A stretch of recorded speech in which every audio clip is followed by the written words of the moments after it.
Thank you for listening to the TTalks.net podcast, the show that brings you information, guidance, and support to entrepreneur-minded individuals like yourself. TTalks.net will give you something to talk about tomorrow. This isn't the daily show, but this is the show where you'll get everything. You'll get a fiesta of a mix with the old and the new. They will give you tips and insights into everyday business, big wins in everyday life. They have a lot to add, from bookkeeping to sales, sales management, and sales training, and daily content for listeners to learn and enjoy. We are here to improve your life in business or a sales career. Without any further ado, introducing the dynamic duo, Alex DeLuca and Rafael Rodriguez Jr. Hello. We made it back again, April 12th, 2021. Hey, Ralph, are you there? I am here. Can you hear me? I can hear you. I just can't see you yet. So, technical difficulties starting off today? I guess so, but as long as you can hear me, we'll make things happen. I think life will continue. We will keep going. Let's just Don't stop till you get enough. Come on. Let's just reset it and forget it. That's what we're going to do, ladies and gentlemen. It is April 12th. It's 10:01 Eastern Standard Time. This is T-Talks. Welcome back.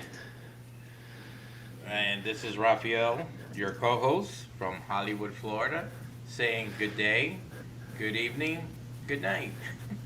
See ya. Happy Monday. Happy Monday. So, how was your weekend? Was good, can't complain. Hung out at the family's house for a little bit.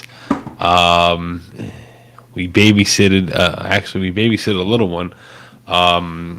There was a baby. They had a baby, so I guess the kid. You're not allowed in more than one person in this lovely COVID time. So we got to take care of their kids. So that was the weekend. It was fun, action-packed, fun-filled little kids running around. Sweet. What did you do? Anything awesome? Any cruises? They're trying to open up the port. Did you go on a cruise? What's going on? No, nothing much. Just hang in there in the good old housey, and that was it. And that is it. That is all, folks. That's all they wrote. But you know what? We're getting closer to the taxes, and as people may already realize, that the tax filing date has been moved till May 17th. But here's the caveat, or the small print. Taxes are still due on April 15th. No matter what. So, I want you, Alex, to kind of be a person that just open up your business and just ask me questions, and I will try to answer it from a prospective individual that is just going into business.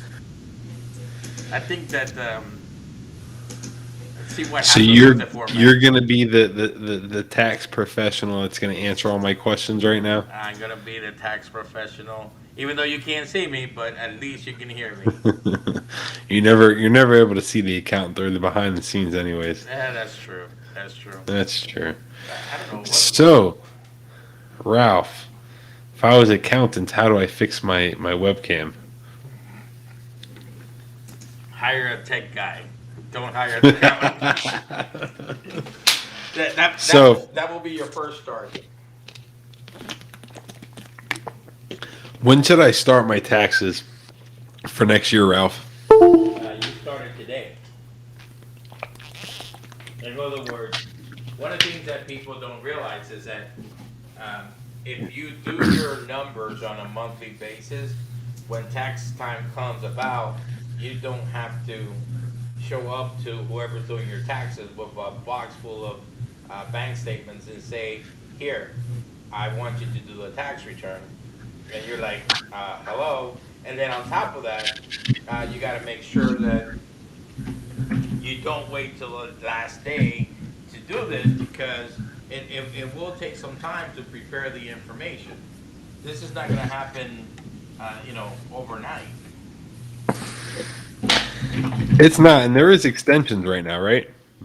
Yes, but if you know that you're not gonna, if you know you're not gonna, even if you found an extension, you still are supposed to pay something with your extension, especially if you know that you owe. And that's what I was saying, that because you found extension doesn't necessarily mean that you're getting an extension on the amount that is owed. The liability is still there. That makes sense. And there's all these good apps, I was just looking up that you could take a picture of all your receipts, talking about keeping the daily and monthly records of your taxes. Bank statements help, they itemize your spending. But yeah, no, you're right. You start now for next year. Well, here's the biggest caveat that people don't realize, that it makes so much. It just makes things easier for everybody. Is that if you have a business, okay, the first thing you should do is open up a bank account, and that a bank account you should specifically only use it for the business. So the minute you know that you're going into business, and maybe the first couple months you might use your bank account, you're starting out, but the minute that you know that, and the minute you commit to the business, the commitment starts from day one. So you should have a bank account specifically for that business, or if you have multiple business, that you have one account that is specifically for all those businesses, but you're able to record the different transactions. And I know, Alex, the next question that's going to come to mind is that, what are you talking about, having multiple businesses? Well, what happens is the following, and what people should know is that every activity that is not necessarily related, you can have it in as a Schedule C under your personal. So you can have a side hustle. You can have a couple side hustles. It could be, you might be a realtor, and you can also be a web designer. But you notice that a web designer and a realtor type of operation, it really doesn't kind of mix. So I don't want to open up two companies so I can run both of them. I don't know what's going to happen. So what I do is I do it as a sole proprietor, and I do it under my name. But when it comes to my schedule, when I do my tax return, since there were sole proprietorship, I can go ahead and have a Schedule C for my for my web designing, and my Schedule C for my real estate. So anything that's related to real estate, I put it into the real estate. Anything related to the web, I can have it on the web, and I can actually deduct part of my home office from both of my businesses. Same thing with the miles. The miles that I do for my web and the miles I do for my real estate. Two different things going on there. Yeah, but it is two different things. Now, if you say I'm a web designer, an SEO, and a graphic artist designer, and a digital consultant, then you don't necessarily need to break it up into different segments, because they're kind of interrelated, and most of the costs will be somewhat interrelated. But if you're a fish in the pond, and you're selling, you're selling windows and you're selling websites, they might be two different activities. So I always look at activities. Income producing activity should be separated, and even though you can have just one account for it, you can still kind of divide between one and the other. So this is if you're using that account solely for business. You should. I mean, it just makes more sense. And try not to pay personal stuff out of your business. If you want to pay something personal, pay it, transfer the money to your account, and then go ahead and make that payment. That is Yes. a personal payment. because you know it just makes it harder to justify. You know, we always people will always try to see if they can get away, and what happens is that us as accountants or a tax preparer, we're not just looking out on how to get away with things. We're looking at if you get audited, how how not to get in trouble. Yes. So it doesn't, and as a tax preparer, I have to sign that tax return saying that, I reviewed it, I'd explained, and I verified at least the information to be somewhat correct based on the information provided. This is what we compiled. So there's a lot of intricate part, and people sometimes don't, they don't necessarily see the future consequences because they're looking for relieving, the pain now. They don't care about the pain later. Yes. And that happens a lot. And I will tell you that today I had a conversation with an agent from the Florida Department of Revenue. Okay. And oops, let me not do it there. Let me do it here. Are you trying to make yourself pop up again? We still can't see you, Ralph. Hello. I know. So I'm not necessarily worried about you guys seeing me now, but what I do want to do is that I just want to read one paragraph from the email that I got today about the individual that we're talking about. And of course, we're not going to mention names or what city or what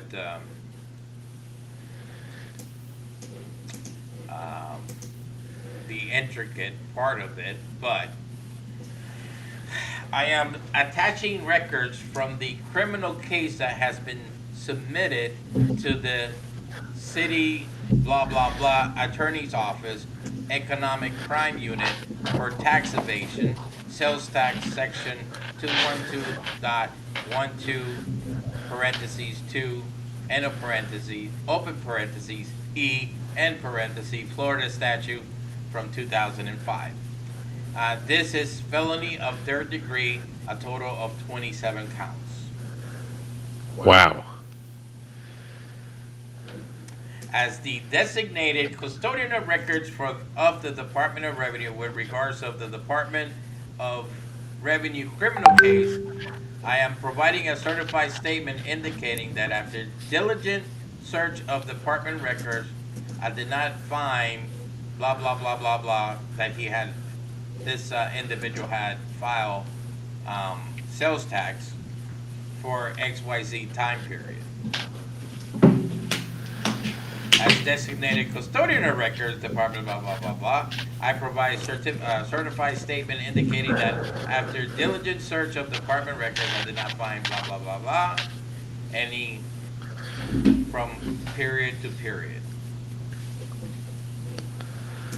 Not only does the Department of Revenue tapped and looked into, they basically subpoenaed the bank account, so they were able to see all the deposits that this organization had done to that account, and basically came up with the amount that they thought that this individual or company owed Florida Department of Revenue.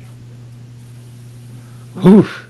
So the client didn't even know that they had subpoenaed their bank statement, but they did go in and they went and tallied up all the deposits.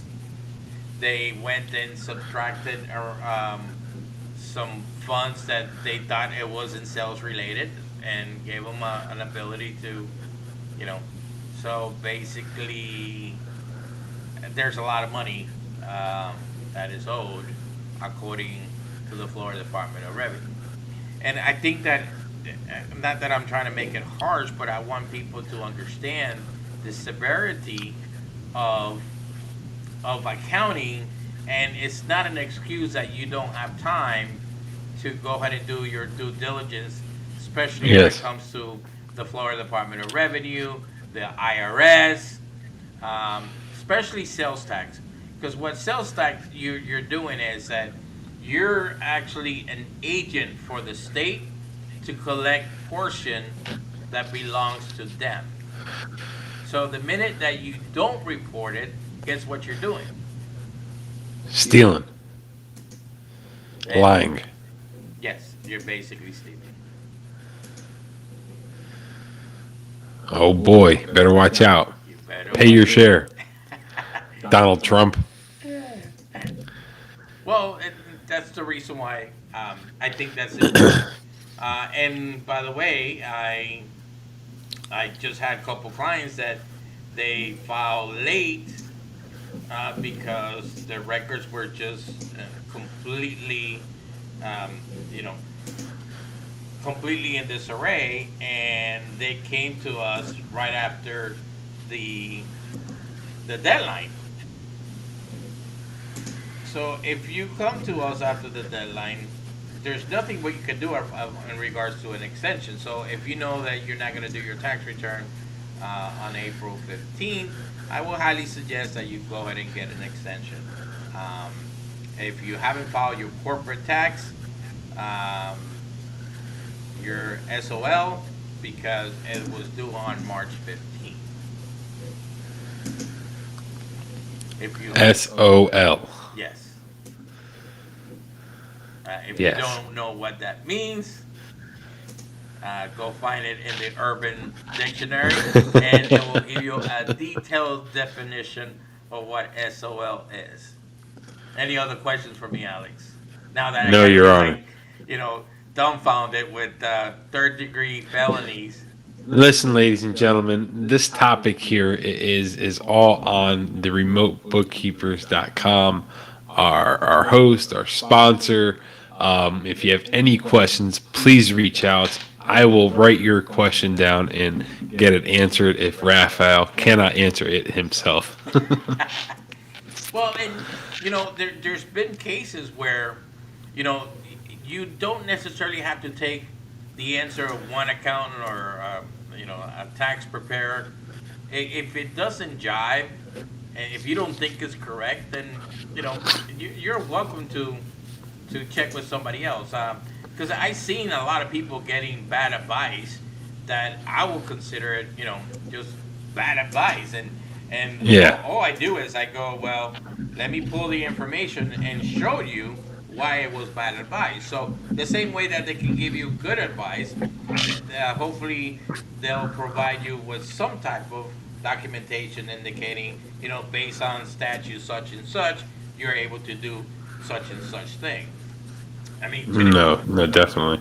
today, actually, there's a one-time lifetime deduction that you're able to do.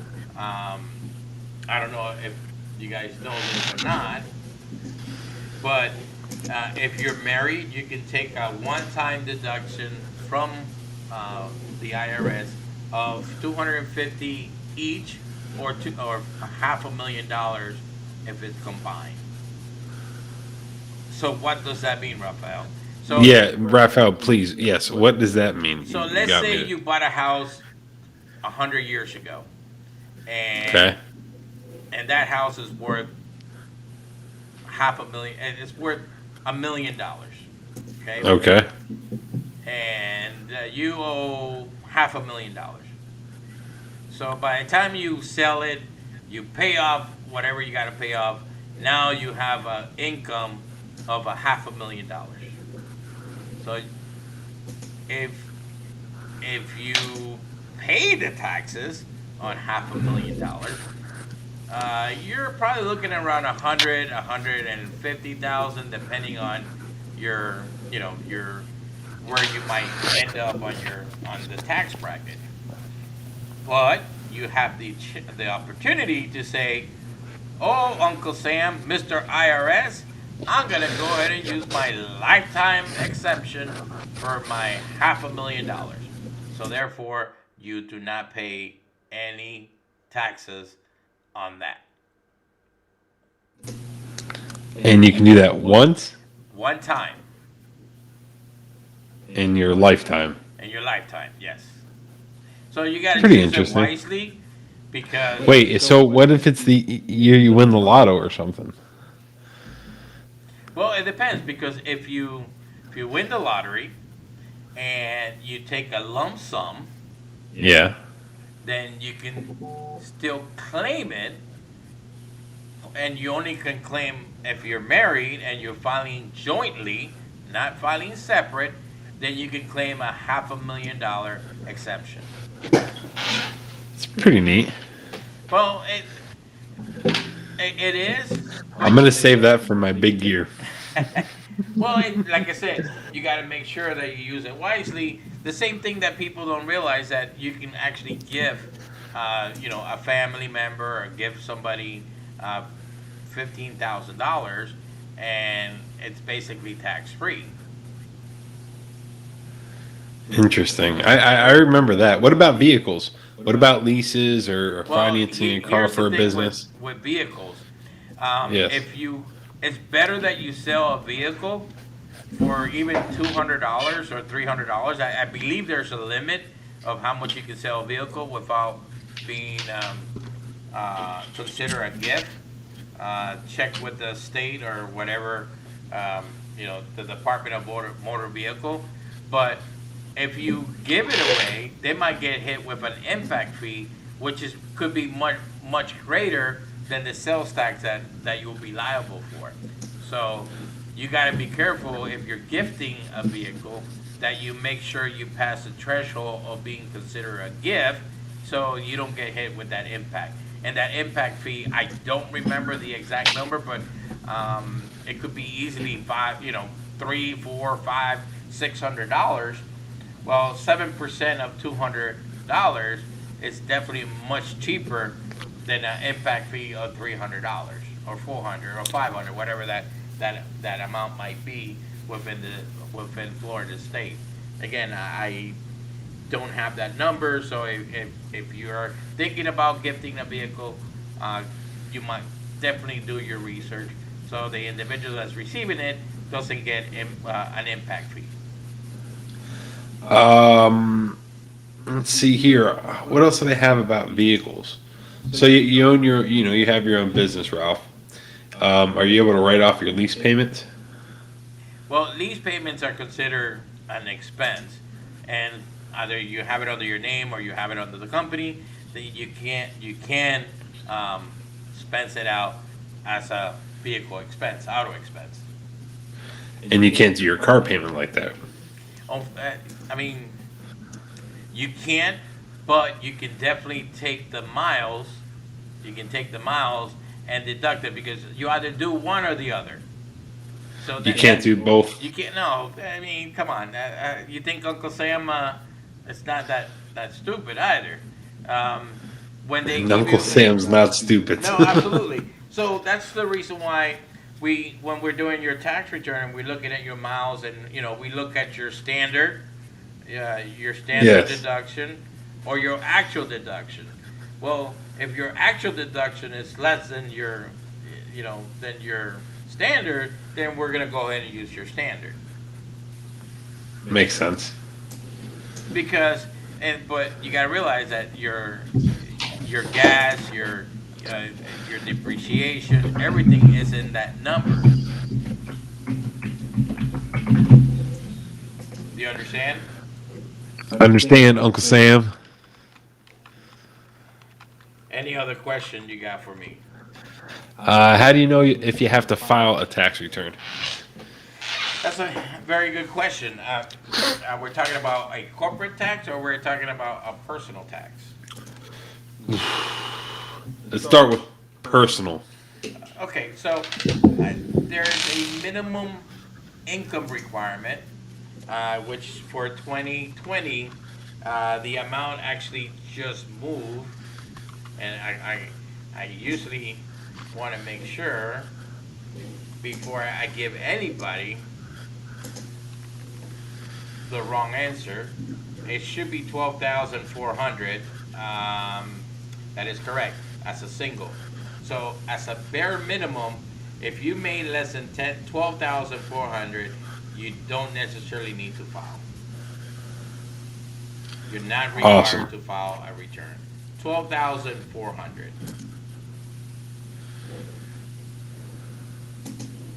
And even if you're single over the age of 65, 12,400. Single and ready to mingle. And ready to mingle, yes. Let's see. And the reason why I say that was because um, they actually. So how do you know if you have to file? So if you make more than that, where do you go to get your transcripts? How do you know what you have to file on? What do you do Well, next? the best way of doing it is you can if you there are certain questions that you're going to be asked if you go online, and you can get your transcript online from the IRS, and they just need to verify your information to make certain that the information is correct. What if somebody hasn't filed in 10 years?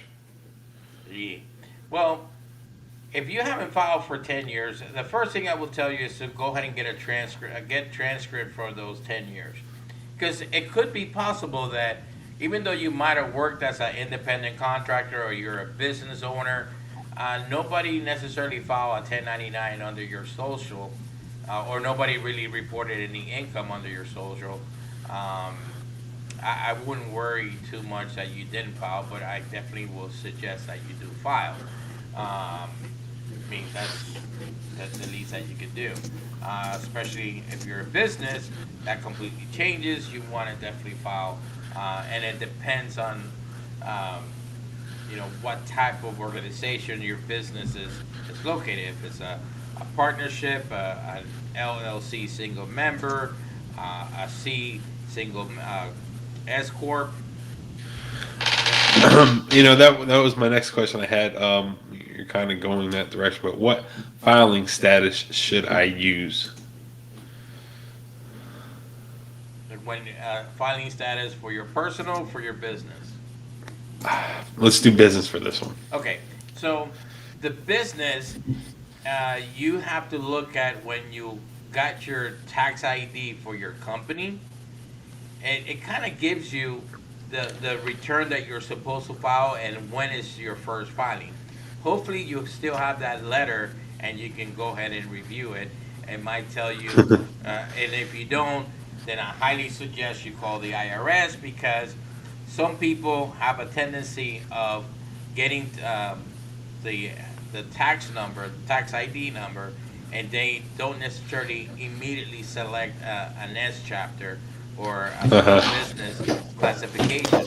So what happens is that if you don't have the small business classification, you need to go ahead and submit a particular form, which is a 2553, that it will change the corporation or LLC into a small business corporation or the S chapter. Makes sense? So if you have a 1065, which is either an LLC or a partnership, and you're a single member, most likely, if you did it yourself, you might have done it wrong, but it should be an S chapter. And what's the difference between an S chapter and a C corporation, or a regular partnership or an S partnership? The difference is that you don't have double taxation. So any money that is made through any of the S companies, regardless if they're LLC or their corporation, the company is just a pass-through, and that money gets given out to the officers or the owners of the company on a form that is called the K-1. So that K-1, you report it as income on your personal tax return. Awesome. You are a wealth of knowledge from home improvement to the accounting world. Raphael, thank you for your time today. There's a ton more questions, but we're going to go ahead and dedicate this entire week to the world of accounting. Cap off April 15th and some of this tax season, minus the extensions. And we're going to keep on rolling with the punches. I've learned information today. I don't know about our audience, but Awesome. Well, that's the whole key of having this particular exercise. This is something I've been doing for many years and is somewhat sunk into my head. But there's a lot Somewhat. of things, new information that, I mean, literally some of the changes just took place in March 1st. So I'm not a walking encyclopedia. Sometimes I like to verify before just saying it. If I'm not sure, I'm going to tell you I'm not sure. I'm going to check because it's better to be correct than just giving out any information. And with No, that said, 100%. And we talk about that in business. So if you don't know, you don't know. That's right. Say it. all right, here we go. Thank you for tuning in to ttalks.net. If you have any questions, comments, or something you want us to talk about, email us at raphael@ttalks.net or comment below. Please follow us on YouTube at ttalksnet and Facebook at ttalksnet. Please rate us and don't forget that sharing is caring. Thank you for your support. Till next time, we will T-Talk later. Ladies and gentlemen, my name is Alex DeLuca, and have a good night from Naples. And this is Raphael from Hollywood, Florida, saying good night, farewell, hasta la vista.